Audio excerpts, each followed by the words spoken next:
बने रहे। तो आज हम सुनेंगे वैशाख मास में रोजाना सुनी जाने वाली धरती माता की पौराणिक कहानी।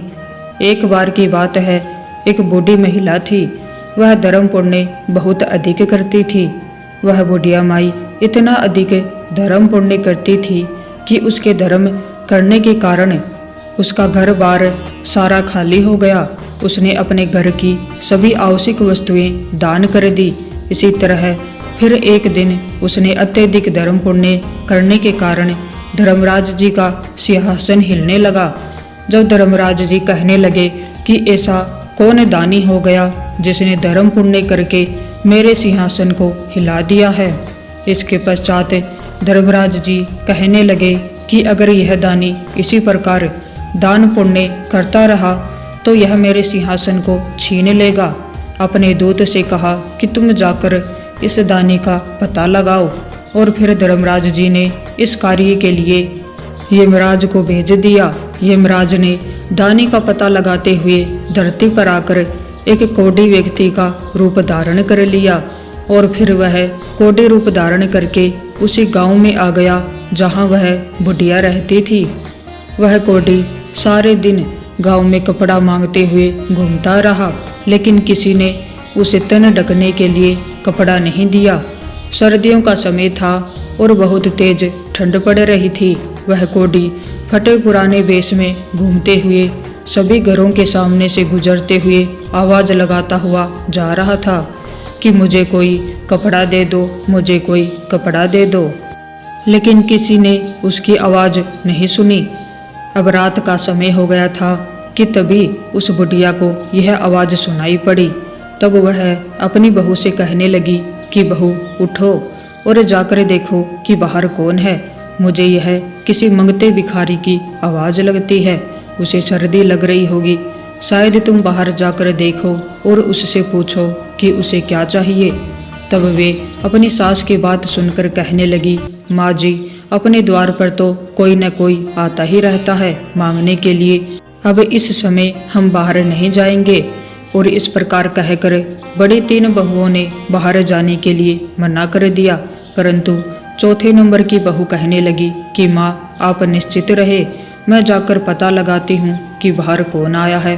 और फिर वह बहू बाहर आकर देखती है कि बाहर एक कोढ़ी बैठा है। तब वह बहू उस कोढ़ी से पूछती है कि बाबा, आपको क्या चाहिए। तब वह कोढ़ी रूप धारण किए हुए यमराज कहने लगे कि मैं कोढ़ी हूँ, मुझे सर्दी लग रही है, आप ओढ़ने के लिए कोई वस्त्र दे दीजिए। और फिर वह बहू उसकी बात सुनकर घर के भीतर चली गई और अंदर जाकर उसने सारी बात अपनी सास से बता दी। बहू की सारी बात सुनकर बुढ़िया माई कहने लगी कि बहू, तेरे पिताजी के ऊपर जो कंबल है वह कंबल ले जाकर उस कोढ़ी को दे दो। यह बात सुनकर वह बहू कहने लगी कि नहीं माँ, अगर ऐसा किया तो पिताजी ठंड से मर जाएंगे। बुढ़िया माई ने कहा कि मेरे ऊपर जो गुदड़ी है वह तेरे पिताजी पर डाल दे और उनका कंबल उतार कर उस जरूरतमंद भिखारी को दे दे। हम तो फिर भी घर के भीतर हैं, दरवाजे बंद करके बैठे हैं, उसके पास तो कुछ भी नहीं है। उसके बाद बहू अपनी सास की बात को मानते हुए कंबल लेकर गई और बाहर द्वार पर बैठे उस भिखारी कोढ़ी को दे दिया। वह भिखारी उस कंबल को लेकर वहां से उठ करके चल दिया। इसके बाद कोढ़ी भिखारी वेश बनाए हुए यमराज अपने वास्तविक रूप में आकर धर्मराज जी के पास जाकर कहने लगे कि महाराज, गांव में एक बुढ़िया माई रहती है और वह बहुत अधिक दान पुण्य करती है। उसके घर में यह एकमात्र कंबल ही बचा था, वह भी उसने मुझे दे दिया। उसने नई और पुरानी सभी चीज़ों का दान कर दिया है। उसके घर में दान के लिए अब कुछ भी शेष नहीं बचा है। सब बातें सुनकर धर्मराज जी कहने लगे कि अब वह बुढ़िया अवश्य ही मेरा सिंहासन ले लेगी। और फिर धर्मराज जी दूत से बोले कि तुम जाओ और उस बुढ़िया माई को यहाँ लेकर आओ। अब वह दूत धर्मराज जी की आज्ञा का पालन करते हुए उस बुढ़िया माई को लेने के लिए धरती पर आए और उसे साथ लेकर चले गए। बुढ़िया ने वहां पहुंचकर जैसे ही पहला कदम उठाया रखने के लिए तो नीचे पानी था, उसे पैर रखने के लिए धरती तक नहीं मिली। यह सब देख बुढ़िया माई अचंभित रह गई और जहाँ बुढ़िया माई खड़ी थी वहीं रह गई और फिर मन में विचार करती हुई भगवान से कहने लगी कि हे भगवान, ये क्या है, अब मेरा क्या होगा। और फिर बुढ़िया कहने लगी कि महाराज, मेरे पैरों के नीचे धरती नहीं है, मुझे धरती चाहिए। तब भगवान बोले कि धरती तो बुढ़िया माई तुमने मोल नहीं ली, मैं तुझे कहाँ से धरती ला कर दूँ। यह बात सुनकर बुढ़िया माई गुस्से के स्वर में कहने लगी कि जब मुझे खड़ी रहने के लिए और चलने के लिए धरती नहीं मिलेगी तो मुझे आप यहाँ क्यों लाए हो। तब धर्मराज जी कहने लगे कि धरती का जो मोल होता है उससे यहाँ धरती मिलती है। फिर बुढ़िया माई विनर भाव से कहने लगी कि महाराज, मैं यह सब नहीं जानती, धरती मोल किस प्रकार लेते हैं मुझे यह बताइए और मृतक लोक में वापस भेज दीजिए। मैं धरती मोल लेकर आपके दूतों के साथ वापस आ जाऊंगी। यदि मेरे बहू बेटे ने मेरी काया को जला दिया तो फिर मेरे को धरती मोल कौन देगा और कौन धरती माँ की कहानी सुनेगा। उसके बाद धर्मराज जी बुढ़िया माई के धर्म पुण्य को मन में विचार करते हुए बुढ़िया माई से बोले कि बुढ़िया माई ठीक है, तू जा। और यह बोलकर धर्मराज ने अपने दूतों के साथ बुढ़िया माई को धरती पर भेज दिया। उधर बुढ़िया माई रात में ही मर गई थी। जब सुबह हुई तो बहू बेटे उसके अंतिम संस्कार की तैयारी करने लगे। जब सभी तैयार हो गई तब उसके बेटे अर्थी को लेकर चल दिए। अभी वह अर्थी आधे रास्ते में ही पहुंची थी कि तभी वह बुढ़िया माई कहने लगी कि बेटा, तुम मुझे कहाँ लेकर जा रहे हो। तब उसका बड़ा बेटा कहने लगा कि माँ, इतनी जल्दी भूतनी कैसे बन गई। तब बुढ़िया माई कहने लगी कि नहीं बेटा, मैं तो तेरी माँ हूँ, मैं यहाँ 7 दिन के लिए आई हूँ, 8वें दिन यहाँ से वापस चली जाऊँगी। मुझे यहाँ धर्मराज जी ने भेजा है। धर्म पुण्य तो मैंने बहुत किए, लेकिन धरती माता की कभी मैंने कहानी नहीं सुनी। मैंने धरती मोल नहीं ली, इसलिए मुझे वहाँ धरती नहीं मिली।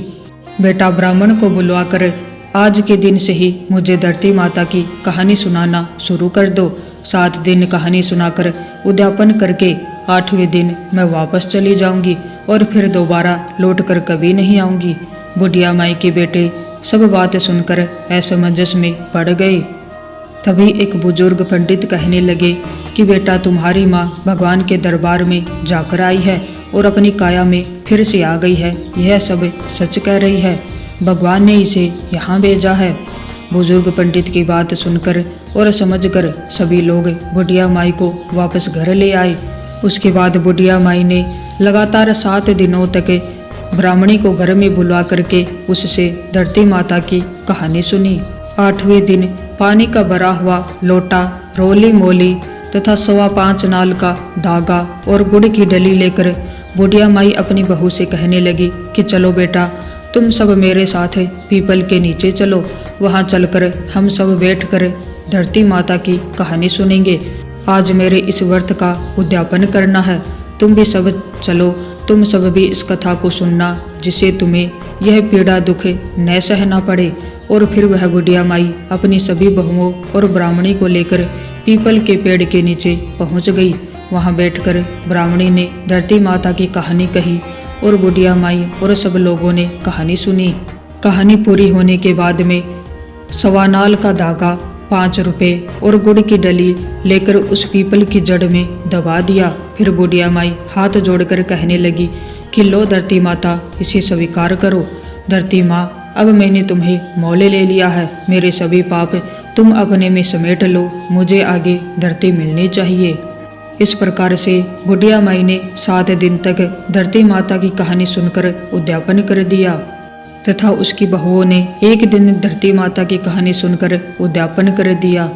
जब निर्धारित समय आया तो भगवान का विमान आया और बुढ़िया माई को लेकर चला गया। आगे वहां जाने पर बुढ़िया माई को अब धरती मिल गई। अब बुढ़िया माई भगवान से कहने लगी कि हे भगवान, अब आप मेरी एक इच्छा और पूरी करो। तब भगवान कहने लगे कि तुम्हारी अब कौन सी इच्छा पूरी करनी है। तब वह बोली कि मेरे घर में मैं कुछ भी नहीं छोड़ कर आई हूँ, मैंने सब कुछ दान दे दिया, यहाँ तक कि मैंने गुड़ चाय नमक ये भी नहीं छोड़ा। अब मेरे मरने के बाद मेरे बेटा बहू मेरा विधि विधान कैसे पूरा करेंगे। मैंने जो दान धर्म किया है उसे 4 गुना करके आप लौटाइए।